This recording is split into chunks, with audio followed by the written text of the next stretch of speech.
8th class वाले 9th में, 9th class वाले 10th में, 10th क्लास वाले 11th में सोच रहे हैं जाने की, है ना? अभी तक गए नहीं हैं, है ना? 11th में जाने की सोच रहे हैं और 11th वाले 12th में जा चुके हैं, ठीक है? तो ये समझ में नहीं आ रहा कि सर पढ़ाई शुरू कैसे करें? देखो first impression is the last impression.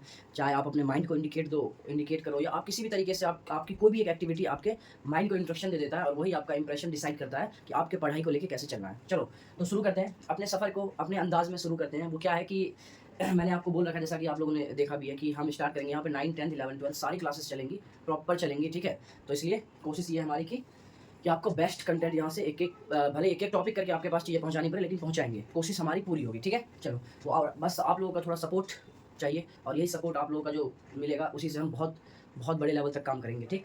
तो सबसे पहले देखो मैंने क्या लिख रखा है, बेसिक टर्म्स ऑफ मैथ्स। देखो, बच्चों का इंटरेस्ट यहीं से डाउन और अप हो जाता है ना, बेसिक बेसिक फंडामेंटल्स अगर जिसको पता हो तो बहुत अच्छे से चीज़ें पता होती हैं। तो सबसे पहले हम क्या डिस्कस करने वाले हैं, यहाँ पे एक बहुत बड़ा सवाल है कि सर हम डिस्कस क्या करेंगे इस लेक्चर में? तो इसमें हम हर वो टॉपिक, हर वो पॉइंट डिस्कस करेंगे जिसमें आपको डाउट्स हो जाते हैं। आप वीडियो के एंड तक आप देख लोगे कि हाँ, ये मेरे पास डाउट्स था, आज क्लियर है। ये वीडियो देखने के बाद आपको उन पॉइंट्स पे जितने भी डाउट्स रहे होंगे वो सारे क्लियर हो जाएँगे। चलो, तो सबसे पहली बात, बहुत छोटी-सी बात बट बट बहुत बड़ा रोल करता है। सबसे पहला हमारे पास जो है, जो हर क्लास में स्टार्ट हो जाता है, हमारा प्राइम नंबर। क्या है? Prime number. क्या होता है सर ये प्राइम नंबर क्या होता है? बच्चों को कन्फ्यूजन, दो टर्म करके समझेंगे ना। दूसरा हमारे पास कंपोजिट। आप इस बात को लिख लो कि ये मेरा लेक्चर देखने और सुनने के बाद आपके पास इससे रिलेटेड कोई भी डाउट नहीं रहेगा, यहाँ तक कि आप इससे रिलेटेड क्वेश्चंस भी कर लोगे और इससे रिलेटेड क्वेश्चंस पेपर में आ चुके हैं। ये आप ध्यान रखना, क्लास 10th के में भी, 11th में भी, 9th में भी, सब में है, ठीक है? तो चलो शुरू करते हैं इसको। तो प्राइम नंबर क्या होता है सर? बचपन वाला एक डेफिनेशन हमें याद है sir, a number is divisible by 1 and itself, है? यही सोच रहे हो ना, है ना? यही सोच रहे हो ना? हाँ।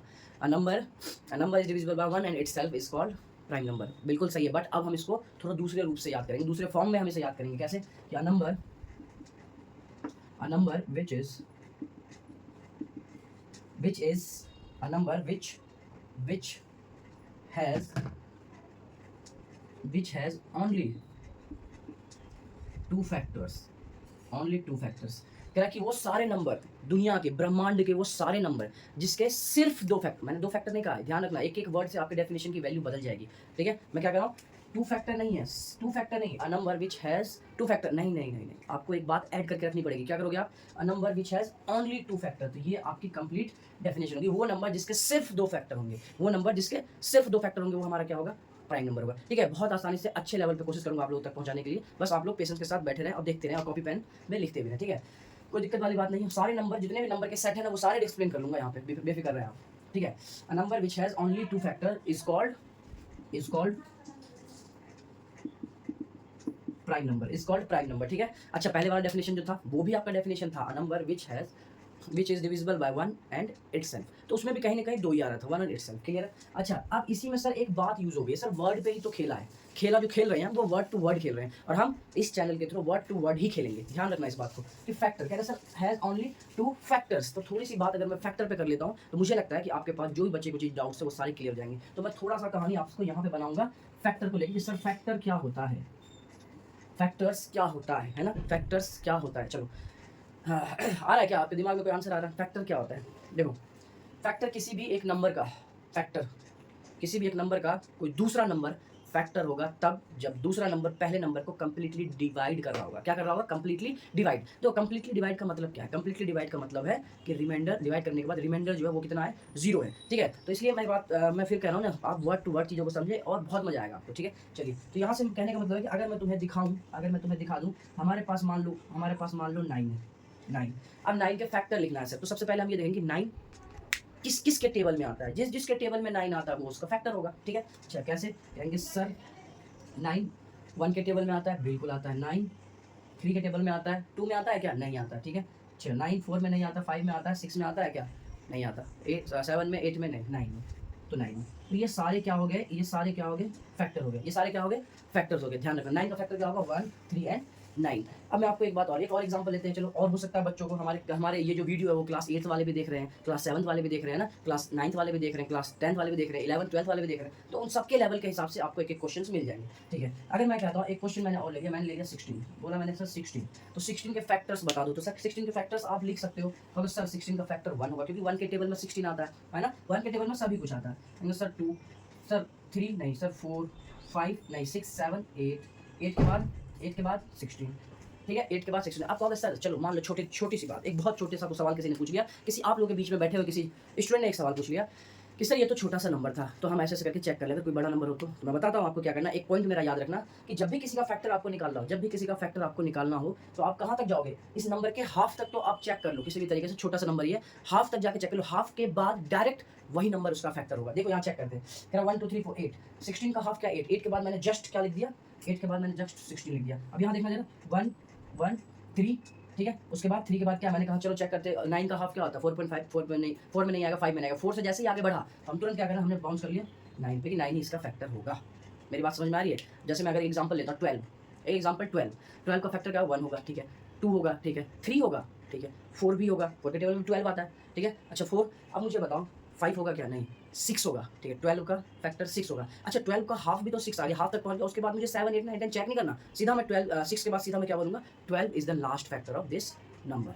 मेरी बात को समझ पाए कि मैं क्या बताना चाह रहा हूँ कि हाफ के बाद आपको डायरेक्ट वही नंबर उसका फैक्टर नहीं देना। क्लियर है, ये इसका फैक्टर है, कोई दिक्कत वाली बात नहीं है। चलो अच्छा फैक्टर अगर हो गया है तो एक काम और करते हैं, हम एक काम और करते हैं, हमारे पास एक और वर्ड है मल्टीपल्स, ठीक है। तो फैक्टर की बात ध्यान रखना, फैक्टर जो होता है ना, ध्यान रखना फैक्टर जो होता है ना, वो अपने जिस नंबर का फैक्टर होता है ना, जिस नंबर का फैक्टर आप निकाल रहे हो हमेशा उस नंबर से छोटा होता है ना। फैक्टर जो होता है, फैक्टर जो होता है वो less than equal two numbers. ये आपको ख्याल रखना है, ये आपको ख्याल रखना है ना कि जिस भी नंबर का आप फैक्टर निकाल रहे हो हमेशा उस नंबर से छोटा या उसके बराबर ही उसका फैक्टर हो सकता है, उससे बड़ा नहीं हो सकता। कहने का मतलब कि सर 16 का फैक्टर 17 18 19 20 का हो सकता है, नहीं हो सकता सर, कॉमन है, तो ये बात आपको ध्यान रखना। अच्छा इससे रिलेटेड एक और बात है, मैं उस पर भी ध्यान दे देता हूँ जरा, इसको तो हम अभी डिस्कस करेंगे, इसको मिटाने के बाद पहले यहाँ इस आप कॉपी पर वीडियो को पॉज करके लिख लेना, ठीक है।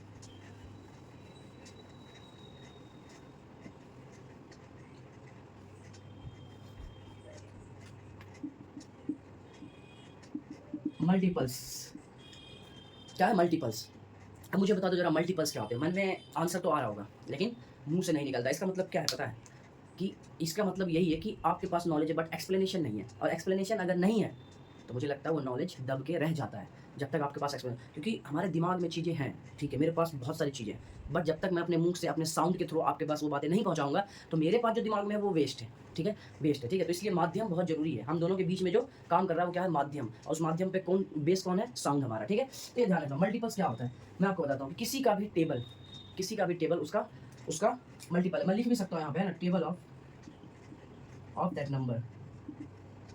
जिस भी नंबर का मल्टीपल आपको निकालना है तो उस नंबर का टेबल ही उसका मल्टीपल। अच्छा देखो मैंने बोल दिया कि टेबल, कह रहा सर टेबल कोई बुक ऐसे भी कहता है कि पूरी तरह डिविजिबल होता है उस नंबर से, तो टेबल के अंदर डिविजिबल हो गया। मैं कह रहा हूँ 2 का टेबल है, 2 का टेबल है, तो 2 के टेबल में क्या होता है, 2 1 जा 2, 2 2 जा 4, अच्छा 4 2 से डिविजिबल होता है, ठीक है, 2 3 जा 6 6 2 से डिविजिबल होता है, 2 4 जा 8 8 2 से डिविजिबल होता है, 2 5 जा 10 10 2 से डिविजिबल होता है। इसका मतलब ये है ना कि वो सारे मल्टीपल्स होंगे जो उस नंबर से कंप्लीटली डिवाइड हो रहे होंगे, ठीक है, वो सारे 2 के जितने भी तुम्हारे मल्टीपल्स होंगे वो सारे 2 से डिविजिबल हो रहे होंगे, ठीक है। अगर मैं कहता हूँ मल्टीपल्स ऑफ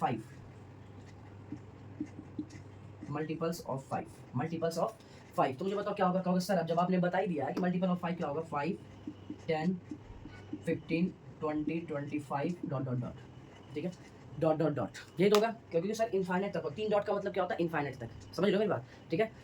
तो 5 का मल्टीपल क्या होता है, इनफाइनाइट तक। तो कोई तुमसे सबसे पहला सवाल मैं तुमसे एक पूछ लेता हूँ, ठीक है, कमेंट में आंसर दे देना, ठीक है। क्या कह रहा हूँ मैं कि 5 का मल्टीपल कितना होगा, 5 का मल्टीपल कितना होगा, या किसी भी नंबर का मल्टीपल्स मैक्सिमम कितना हो सकता है, पहला सवाल। दूसरा सवाल किसी भी नंबर का फैक्टर्स कितना हो सकता है ना, अनकाउंटेबल और काउंटेबल में देना आंसर, अनकाउंटेबल और काउंटेबल में देना, ठीक है। चलो आगे बढ़ते हैं। तो ये इसका क्या हो गया हमारे पास मल्टीपल। अच्छा मल्टीपल के लिए एक बात ध्यान रखना कि मल्टीपल जो है, मल्टीपल्स उस नंबर से बड़ा है ना, नंबर जिस नंबर का पूछा जाएगा उस नंबर के इक्वल या उससे ग्रेटर होगा, उससे छोटा नहीं हो सकता। कहेंगे सर 5 से छोटा हो सकता है क्या, 5 का मल्टीपल नहीं हो सकता, बट 5 से छोटा फैक्टर हो सकता है, ठीक है। तो हमने क्या देखा कि सर फैक्टर उस जिस नंबर का पूछ रहे हो उससे छोटा होगा, मल्टीपल उस नंबर से हमेशा बड़ा होगा। क्लियर है, ये बात आप समझ गए होगे, कोई दिक्कत वाली बात यहाँ पर नहीं है। चलो आगे बढ़ते हैं। ये 2 टर्म्स हमें डिस्कस करना जरूरी था जो हमने कर लिया। ये सारे टर्म्स है, तो जिसने बेसिक टर्म्स है वो आपको 1-2 वीडियो में सारे बेसिक टर्म्स आपको मिल जाएंगे। अच्छा ये हो गया हमारे पास प्राइम नंबर, ठीक है। चलो प्राइम नंबर का एग्जांपल आप लिखना चाहोगे सर, सबसे पहला ये रहा हमारे पास 2 3 5 7 9 होगा क्या, 9 9 9 9, उसके 3 फैक्टर हो जाते हैं 11, ये भी इनफाइनाइट। क्लियर है। कंपोजिट नंबर में देखो बहुत होमली डेफिनेशन है, ठीक है। Number, a number have, a number, a number has more than, more than 2 factors. More than 2 factors का क्या मतलब है? मोर देन 2 फैक्टर्स मतलब कि 2 फैक्टर से ज़्यादा, ठीक है। 2 फैक्टर से ज़्यादा, मोर देन 2 फैक्टर्स, ये इतनी सी कहानी है कंपोजिट को, तो 2 से ज़्यादा हो, ठीक है। तो 2 से ज़्यादा क्या मतलब बनता है कि सर सबसे पहला, अब मैं आपको लिखने शुरू करता हूँ एग्जाम्पल के थ्रू, ठीक है। आपको चेक करना है कि सर बताओ, मैंने यहाँ लिखा 1, यहाँ लिखा 2, 3, 4, 5, 6, ठीक है। अच्छा चलो, मैंने यहाँ लिख दिया प्राइम नंबर, यहाँ लिख दिया कंपोजिट नंबर। अब चेक करते हैं, अब चेक करते हैं ये दिख रहा है कि नहीं दिख रहा, आप लोग एक बार चेक कर लेता हूँ। दिख रहा है, बहुत बढ़िया दिख रहा है ना, बहुत सुंदर दिख रहा है, लाइटिंग वाइटिंग सब बैलेंस है ना, चारों तरफ मैंने लाइट लगा दिया है, कोई दिक्कत नहीं आनी चाहिए, एक एक पॉइंट समझ में आएगा, ठीक है। चलो, तो यहाँ से देखना जरा, चलो शुरू करते हैं। तो पहले चेक करते हैं कि 1 प्राइम नंबर है क्या। अब डेफिनेशन से बेस करते हैं, डेफिनेशन पे काम करते हैं। सर प्राइम नंबर की डेफिनेशन आपने कहा है कि ओनली 2 फैक्टर, बट इसके फैक्टर्स कितने होंगे? चलो फैक्टर्स भी लिख लेते हैं एक पल के लिए, चलो फैक्टर्स भी लिख लेते हैं। फैक्टर यहाँ लिखेंगे ना, यहाँ पहले फैक्टर लिखेंगे, यहाँ पे प्राइम और कंपोजिट, ठीक है। तो इसके फैक्टर क्या होंगे सर? इसके फैक्टर सिर्फ 1 होंगे, एक ही फैक्टर है सर, एक ही। बट प्राइम नंबर की डेफिनेशन में कहता है कि ओनली 2 फैक्टर, 2 फैक्टर होने चाहिए। तो इसका मतलब ये है कि सर प्राइम नंबर तो नहीं होगा 1, क्या कंपोजिट होगा? अरे अरे अरे, कंपोजिट नंबर तो मोर देन 2 फैक्टर, 2 से ज़्यादा फैक्टर, बट है तो एक ही फैक्टर, या ये भी नहीं हो, तो 1 क्या होगा? 1 क्या होगा? What is 1? The base on prime and composite, ध्यान रखना, what is 1 on the basis of prime and composite. So 1 is neither prime NOR composite, याद रखना पेपर में क्वेश्चन आएगा और आता भी है कि 1 is neither prime NOR composite, 1 ना तो प्राइम है ना ही कंपोजिट है। ऑप्शन में पूछ लेगा आपको ऐसे, what is 1 prime number, composite number, neither composite NOR prime, या नन ऑफ दीज, ऐसा करके पूछ लेगा, तो आपको याद रखना है, ठीक है। चलो दूसरी बात, 2 के फैक्टर अगर हम लिखें तो 1 और 2, 2 के फैक्टर 1 और 2 है, तो 1 और 2 अगर 2 का फैक्टर, तो इसका मतलब ये निकल के आया ना कि सर इसके 2 फैक्टर हो चुके हैं, इसके 2 फैक्टर हो चुके हैं। तो बताओ क्या ये प्राइम होगा? अगर सर 2 फैक्टर तो मांग ही रहा है प्राइम, तो प्राइम तो होगा, तो क्या कंपोजिट होगा? नहीं, कंपोजिट में मोर देन 2 फैक्टर मतलब 2 से ज़्यादा फैक्टर, बट यहाँ पे है 2 ही फैक्टर, तो इसलिए कंपोजिट तो नहीं होगा।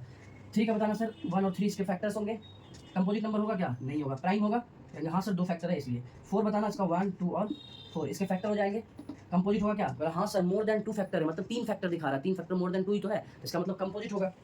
और प्राइम, और प्राइम प्राइम प्राइम नहीं होगा, क्यों? क्योंकि ओनली 2 फैक्टर बताता है, ओनली 2 फैक्टर बताता है, ठीक है, तो इसलिए नहीं है। 5 करें सर, 1 और 5 बताओ, कंपोजिट नहीं, प्राइम बोले यस सर, क्योंकि 2 फैक्टर है, 6 6 6 1 2 3 and 6, more than 2 factor, composite होगा, यस यस कंपोजिट होगा। मुझे बताना प्राइम होगा क्या? नहीं, प्राइम क्योंकि उसमें 2 फैक्टर ही होना चाहिए, ठीक। अच्छा, अब हमारे पास इससे क्या क्या रिजल्ट निकला, मैं जरा यहाँ पे आप लोगों को थोड़ा सा क्या करता हूँ, इसको सम अप करता हूँ, पूरे जितनी भी बातें हमने करी ना उसका सीधा सीधा सवाल लिखता हूँ कि क्या है। देखो सबसे पहला सवाल लिखना यहाँ से 1 को लेके, 1 क्या है? नाइदर प्राइम नोर कंपोजिट, 1 क्या होगा? NP-NC, नाइदर प्राइम नोर कंपोजिट, ठीक है। अच्छा दूसरी बात, दूसरी बात कि स्मॉलेस्ट प्राइम नंबर बता देना, स्मॉलेस्ट प्राइम नंबर क्या होगा? ये आपके सामने है कि सर 2, ठीक है। चलो तीसरी बात, smallest even prime number, smallest even prime number, देखो पूरे डेटा में एकमात्र एक नंबर ऐसा है जो प्राइम होते हुए इवन है, या तो हम ये कह सकते हैं कि इवन होते हुए प्राइम है, ठीक है। एक ही नंबर है, उसके अलावा आपको ब्रह्मांड में ऐसा कोई प्राइम नंबर नहीं मिलेगा जो इवन भी है और प्राइम भी है, बस एक नंबर है, ठीक है। वो क्या है? 2 इवन नंबर भी है, और प्राइम नंबर भी है, ठीक है। ध्यान रखना ये बात, ये बहुत इंपॉर्टेंट बात बोल दी मैंने, बहुत इंपॉर्टेंट, ठीक है। इस बात को बोलने के लिए तो मुंह मीठा करके बोलना चाहिए था, लेकिन मैंने ऐसे ही बोल दिया, बट आप लोग कुछ खाना मुंह मीठा कर लेना, ठीक है। स्मॉलेस्ट इवन प्राइम नंबर, दुनिया में ब्रह्मांड में एक ही ऐसा नंबर प्राइम है जो इवन भी है, दोनों है, ठीक। चलो स्मॉलेस्ट हो गया यहाँ पे। अच्छा स्मॉलेस्ट कंपोजिट नंबर CN है ना, स्मॉलेस्ट कंपोजिट नंबर कौन सा है? आइला देखा देखा, अरे सर जी मिल गया, पहला वाला तो ये मिल गया, तो 4 क्या है? 4 स्मॉलेस्ट कंपोजिट नंबर, तो सबसे छोटा और सबसे पहला कंपोजिट नंबर कौन सा है? 4 है। क्या बोला मैंने? सबसे छोटा और पहला कंपोजिट नंबर 4 है। मुझे नहीं लगता यहाँ से कोई दिक्कत वाली बात आप लोगों के साथ कुछ आया होगा, ठीक है। कितने ऐसे प्राइम नंबर होंगे कि सर इनफाइनाइट प्राइम नंबर, कितने? इनफाइनाइट, अभी तक कोई ऐसा नहीं है, इतना चेक जितना होगा वो सारे इनफाइनाइट है, ठीक है। कितने होंगे प्राइम नंबर? इनफाइनाइट होंगे। क्लियर बात? क्लियर, इतनी बात आप समझ चुके, ये दोनों टॉपिक से आपको दिक्कत नहीं। अब मैं आपको एक सवाल लिख देता हूँ यहाँ पे, आप उसको आसानी से लिखो कॉपी में, उसका आंसर मुझे कमेंट में जरूर बताना। चलो मैं आंसर को क्वेश्चन लिख रहा हूँ, ठीक है। आओ क्वेश्चन लिख देते हैं। Question, find HCF and LCM. Find HCF and LCM of smallest prime and smallest composite number. ये आपका क्वेश्चन है, ठीक है, बोर्ड में आया हुआ क्वेश्चन भी है, तो इसको जरूर करके बताना, ठीक है, आंसर जरूर बताना। आपके आंसर, आपके रिस्पांस इस लेक्चर को आगे कितना इंटरेस्टिंग बनाएगा, ये आपके रिस्पांस पर डिपेंड करता है, इसलिए जरूर से जरूर अपना आंसर देना, ठीक है। आंसर चाहे कुछ भी हो, आए या ना आए, नहीं आए तब भी कहना सर नो सर बता दो, तो मैं इस क्वेश्चन का आंसर बता दूंगा। अगर आ जाए तो बोला यस सर ये आंसर है, नहीं आया तो बोला नो सर नहीं है, ठीक है, नहीं आ पा रहा है तो मैं इसका आंसर बता दूंगा, ठीक है, कोई दिक्कत वाली बात नहीं, ठीक। तो ज़्यादा से ज़्यादा लोगों को शेयर कर दो, ठीक है, शेयर कर दो, बहुत सारी अच्छी अच्छी चीज़ें यहाँ पे मिल जाएगी आपको, ठीक है, इतना मिल जाएगा, कंटेंट मिल जाएगा, आप आराम से स्कोर करने लायक हो जाओगे, समझने के साथ साथ समझोगे भी, ठीक है। तो क्या करो, वीडियो को शेयर कर दो और चैनल के नोटिफिकेशन को ऑन कर लो, ताकि नेक्स्ट वीडियो की नोटिफिकेशन आपको मिल जाए, ठीक है। अब मिलते हैं नेक्स्ट बेसिक टर्म्स के साथ, तब तक के लिए आप इसको कंपाइल करो, अच्छे से कॉपी में लिख लो, तरीके से इसको आपको पूछा जाएगा कहीं पे भी आप आंसर दे पाओगे, ठीक है। तो मिलते हैं नेक्स्ट वीडियो में, तब तक अपना ख्याल रखिए, बाय बाय, टेक केयर, ठीक है।